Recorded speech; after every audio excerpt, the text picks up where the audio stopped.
Di sini saya ingin menjelaskan tentang definisi makalah. Definisi makalah adalah tulisan resmi tentang suatu pokok pembahasan yang dibuat untuk dibaca di depan umum dalam sebuah forum persidangan dan disusun untuk diterbitkan.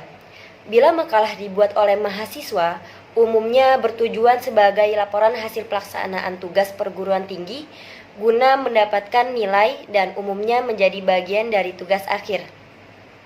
Oke, selanjutnya saya ingin menjelaskan tentang pengertian makalah secara umumnya. Pengertian secara umum makalah adalah karya tulis yang membahas tentang suatu topik tertentu yang mencangkup dalam ruang lingkup suatu masalah secara ilmiah. Baik, terima kasih. Berikutnya itu unsur-unsur dari pembuatan makalah.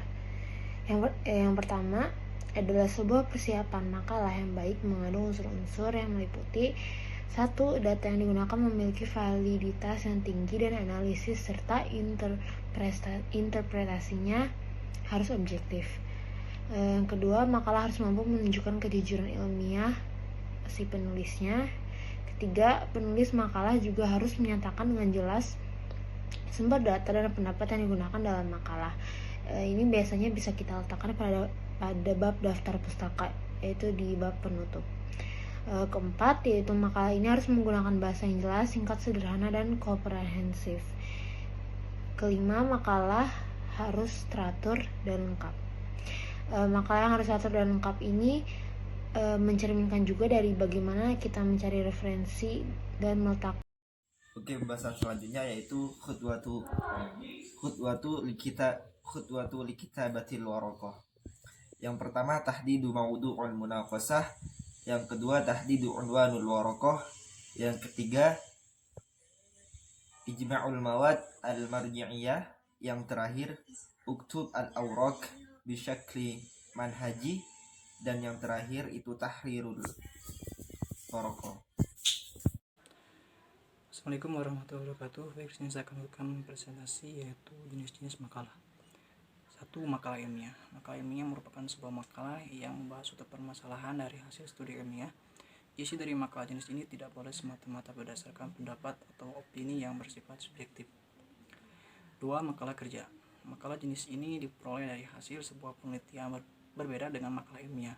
Makalah kerja memungkinkan si penulis untuk memberikan opini yang bersifat subjektif dari permasalahan yang dibahas. 3. Makalah kajian. Makalah kajian merupakan sebuah makalah yang isinya merupakan cara-cara pemecahan suatu masalah yang sifatnya kontroversial. 4. Makalah posisi. Makalah posisi adalah makalah yang penyusunannya dilakukan atas permintaan suatu pihak, di mana fungsi dari makalah. Oke, di slide keempat saya ingin menjelaskan mengenai bagian urutan di dalam artikel. Taqsimut tartibu fil maqalah. At-taghtiyah, muqaddimah, mahtuwiyat, al-faslul awal muqaddimah, ma'rifati, siyaghatul mushkilah, al-ghardu minal kitabah, munaqashatul fasli sani, al-faslul salisul khitam, khatimah, iftirah, fahras, wal akhir al-marfaqun. Yang artinya beginilah urutan dalam artikel. Yang pertama liputan, kedua sebuah pengantar, yang ketiga isi, yang keempat bab, yang pertama pendahuluan, yang kelima pengetahuan saya, yang keenam formula masalah, yang ketujuh tujuan menulis, yang ke-8 bab kedua diskusi, yang ke-9 bab ketiga kesimpulan, yang ke-10 kesimpulan, yang ke-11 saran.